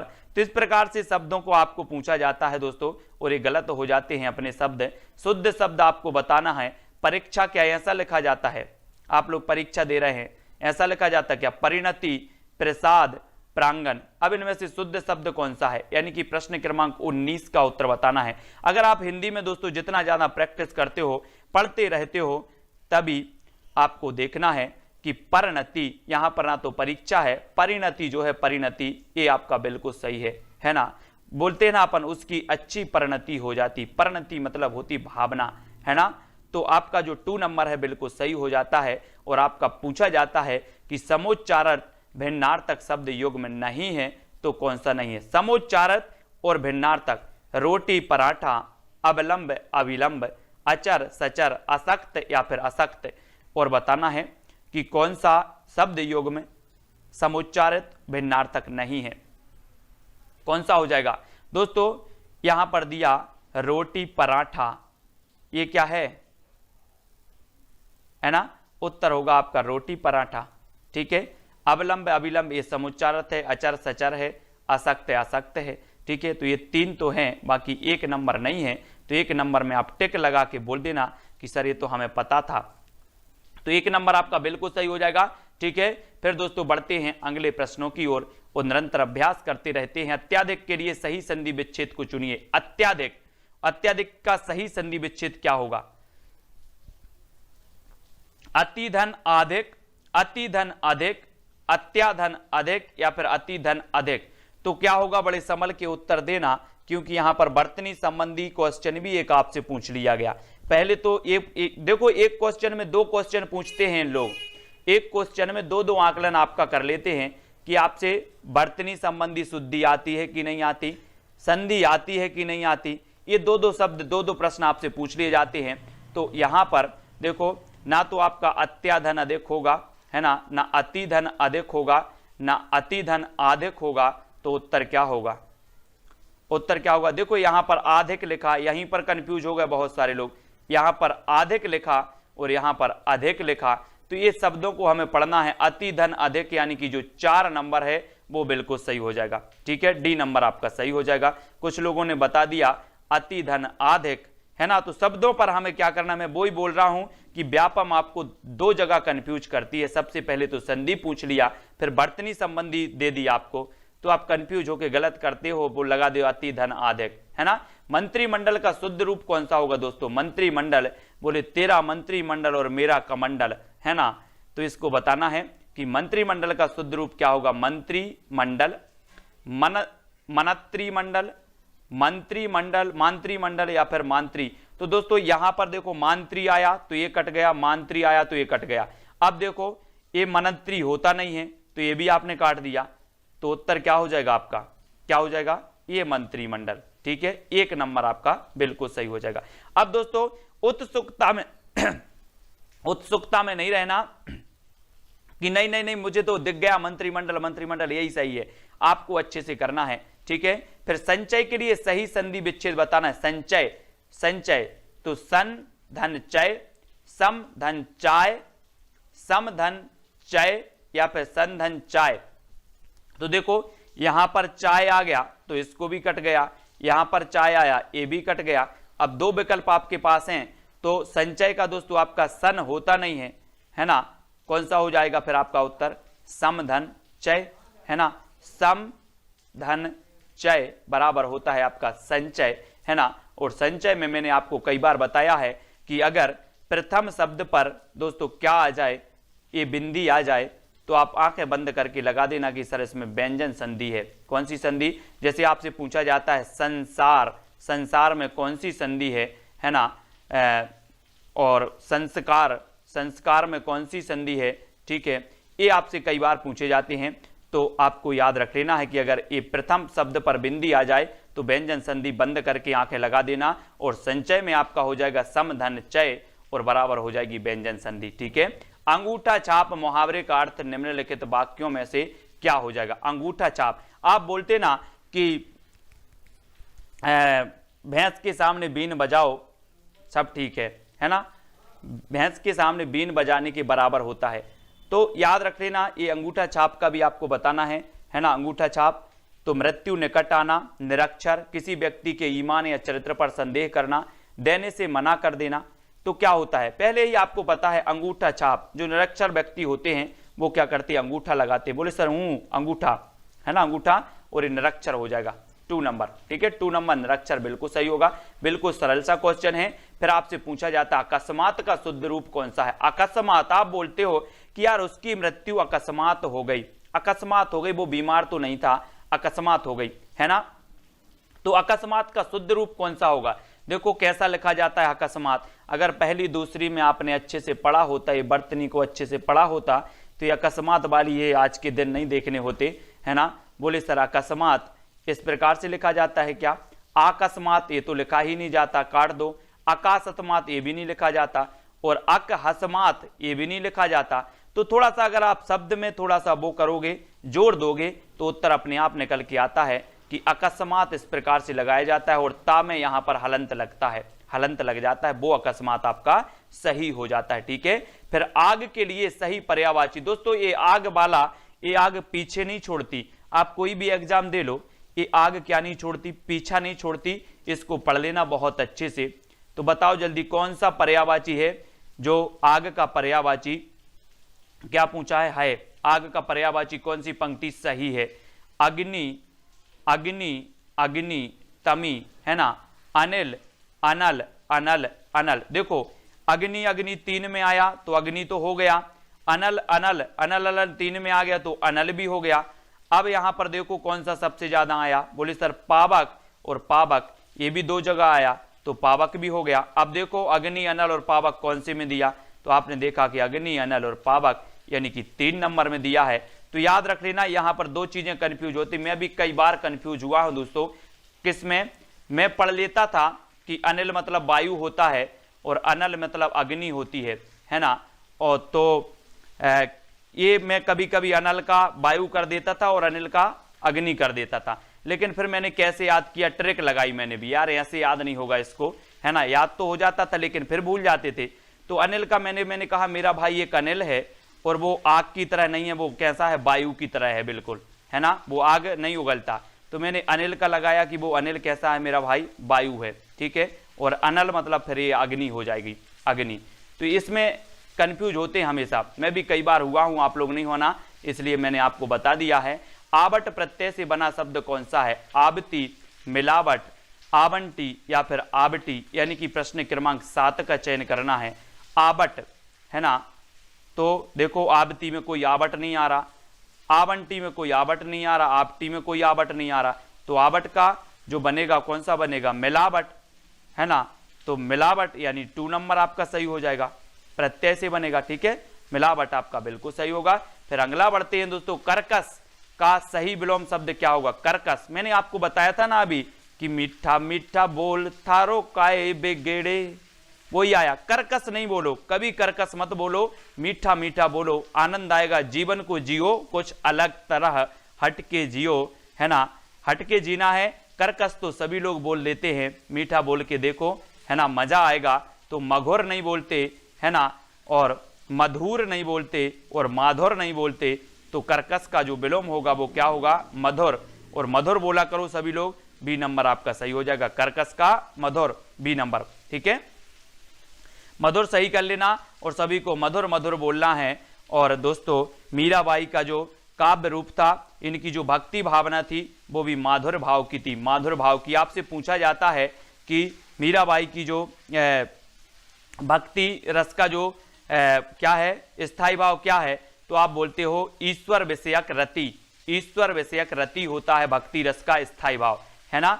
और ये ईश्वर विषयक रति जो थी दोस्तों, यही रति था किसके अंदर, मीराबाई के अंदर, है ना। इन्होंने कहा था, क्या कहा था, इनकी एक पंक्ति बहुत ही बढ़िया है, मैं आपको सुनाता हूं। घायल की गति घायल जाने और न जाने कोई, मीराबाई ने कहा था, है ना। और यहां पर अद्भुत रस का स्थायी भाव बताना है, तो उत्तर आपका क्या हो जाएगा, अद्भुत। दोस्तों किसी भी चीज को देखकर हमारे अंदर आश्चर्य के भाव होते हैं, यार आश्चर्य हो रहा है, अद्भुत चीज है वो, है ना, आश्चर्य हो गया तो ये विस्मय होता है, विस्मय। है ना, विस्मय या आश्चर्य। ठीक है, तो अद्भुत रस का होता है विस्मय। सी नंबर आपका बिल्कुल सही हो जाएगा, सी नंबर। बहुत सारे लोगों ने बिल्कुल सही बताया है। फिर आपसे पूछा है बी उपसर्ग से बना शब्द कौन सा है, यानी कि प्रश्न क्रमांक 10। वी उपसर्ग बताना है दोस्तों कौन सा है। तो देखो ये उपसर्ग कहां लगता है, सबसे पहले तो ये देखो पहले लगता है। ठीक है, तो ये कभी में लगा नहीं, इसको काट दो। विराम में बी बड़ा आया तो इसको भी काट दो। अभी में लगा नहीं तो उत्तर क्या हो जाएगा, अपने आप तो निकल के उत्तर आ रहा है कि सर कभी में लगा नहीं, विराम में बड़ा बी लगा है, अभी में लगा नहीं, तो ये उत्तर हो जाएगा कौन सा, 1 नंबर विराम। और 1 नंबर आपका विराम उपसर्ग में बी आपका बिल्कुल सही हो जाता है धर्मेंद्र जी या तेंद्र जी। ठीक है, ये नंबर आपका बिल्कुल सही है। फिर अगला क्वेश्चन हम देखेंगे कि वेतन के बिना कार्य करने वाले के लिए एक शब्द कौन सा होगा। 11 दोस्तों, वेतन के बिना कार्य करने वाला क्या कहेगा, बिना वेतन का। बिना वेतन हम बोलते नहीं इसको, है ना, और इसको क्या बोलेंगे, अवैतनिक। अवैतनिक भी नहीं बोलते, अवैतनिक भी नहीं बोलते, तो हम उसे एक शब्द में बोलेंगे कि वेतन के बिना कार्य करने वाला उसे बोला जाता है अवैतनिक। क्या बोला जाता है, अवैतनिक। यानी कि आपका जो 2 नंबर है, बी नंबर है, वो बिल्कुल सही हो जाएगा। ठीक है, कॉमेडी तक, है ना, इसको याद रखना है। और ये अवैतनिक आपका बिल्कुल सही होगा। नर नारी में कौन सा समास है, नर नारी। अब आपको ही बताना है दोस्तों, मैंने आपको समास बताया था कि नर नारी, नर का विलोम क्या होता है, नर का विलोम होता है नारी।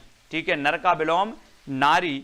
तो आपको बताना है नर नारी में समास कौन सा हो जाएगा, ये दोनों में ही बता दो। समास आप कभी गलत करना नहीं दोस्तों, गलत करके जो भी आएगा उसका समझो कि उसकी खैरियत नहीं। मैंने समास को बहुत अच्छे से रोज मैं आपको पढ़ा रहा हूं, समास समास समास, और आप बोलोगे सर मेरा समास गलत हो गया, तो फिर काम भी गलत हो जाएगा। इसलिए नर और नारी, इसमें नर और नारी एक दूसरे के विलोम हैं, योजक चिन्ह आया और इसका अगर विग्रह करें तो नर और नारी आ जाएगा, तो और वाचक जो आ जाएगा। ठीक है, तो यहां पर द्वंद्व समास आपका बिल्कुल सही आंसर हो जाएगा। ठीक है, द्वंद्व समास। फिर आपसे पूछा जाएगा थोड़ा जानने वाला के लिए एक शब्द क्या होगा, थोड़ा जानने वाला उसे क्या कहेंगे, अल्पज्ञा, अल्पज्ञा, अल्पज्ञ या फिर अल्प बुद्धि। थोड़ा जानने वाला, देखो अल्पज्ञा ये कट जाता है, ये भी कट जाता है। अब दोस्तों 2 बचते हैं, 2 में आपका 50-50% चलता है, ये है कि ये है, ये है कि ये है। तो बताओ कौन सा है थोड़ा जानने वाला, उसे क्या कहा जाएगा एक शब्द में। और एक शब्द में आपका सही होगा क्या, ना तो अल्प बुद्धि कहा जाता है, उसे कहा जाता है अल्पज्ञ। अल्पज्ञ यानी कि जो 3 नंबर है वो आपका सही हो जाता है। ठीक है, 3 नंबर। फिर हाथों हाथ में कौन सा समास है, हाथों हाथ, तुम्हें बताना है। हाथों हाथ में द्वंद्व है, बहुब्रीहि है, तत्पुरुष है। अब देखो कैसे समझ में आएगा दोस्तों आपको, यहां पर बहुब्रीहि कोई तीसरा अर्थ निकल नहीं रहा तो बहुब्रीहि काट दो। ठीक है, तत्पुरुष इसमें है नहीं, ठीक है, इसको काट दो। कोई द्वंद्व इसमें हो नहीं रहा है तो इसको भी काट दो। फिर कौन सा उत्तर निकलता है, कौन सा निकल के आ जाता है, कौन सा निकल के आ जाता है, बोले सर हाथों हाथ में है अव्ययी भाव समास। जैसे आपसे अगर कोई पूछा जाए दिनों दिन, दिनों दिन, हाथों हाथ, है ना, ऐसे शब्द भी आते हैं दोस्तों, तो आपका अव्ययी भाव समास होता है, इसको भी याद रख लेना। ठीक है, जैसे हाथों हाथ आया, दिनों दिन आया, है ना, तो ऐसे अगर शब्द आते हैं जहां पर एक ही तरह के शब्द हों, वहां पर भी आपके क्या हो जाता है, अव्ययी भाव समास हो जाता है। और ये नंबर आपका बिल्कुल सही हो जाएगा। दोस्तों बहुत सारे स्टूडेंट को ऐप डाउनलोड नहीं करते बन रहा है, या फिर कर भी लिया है तो कोर्स भी नहीं देख पा रहे हैं। तो मैं आज उनको बता दूं कि ये जो सेल्फ स्टडी क्लासेस इस प्रकार से जब आप प्ले स्टोर से करते हैं तो ये आपका वेल जो है आइकन उसमें लगा हुआ है ना। तो इस प्रकार से सेल्फ स्टडी क्लासेस आपको सर्च करना है और ऐसे आइकन में आपको ऐप मिलने वाला है। ठीक है, तो दोस्तों हम देखें कि प्ले स्टोर में आपको इस प्रकार से दिखेगा ये सेल्फ स्टडी क्लासेस। ठीक है, ये प्ले स्टोर में आपको सेल्फ स्टडी क्लासेस का ऐप दिखने वाला है। ठीक है, ये इमेज उसमें डली है, ये आइकन, ये लोगो उसमें डला है। ठीक है, अब दोस्तों इसको इंस्टॉल करना है, यहां से आप इंस्टॉल करेंगे। ठीक है, अब इंस्टॉल करेंगे तो वहां पर आपको नंबर मांगेगा, जीमेल नंबर मांगेगा, तो आपको ओटीपी आएगा, तो आप रजिस्टर करके आगे बढ़ेंगे।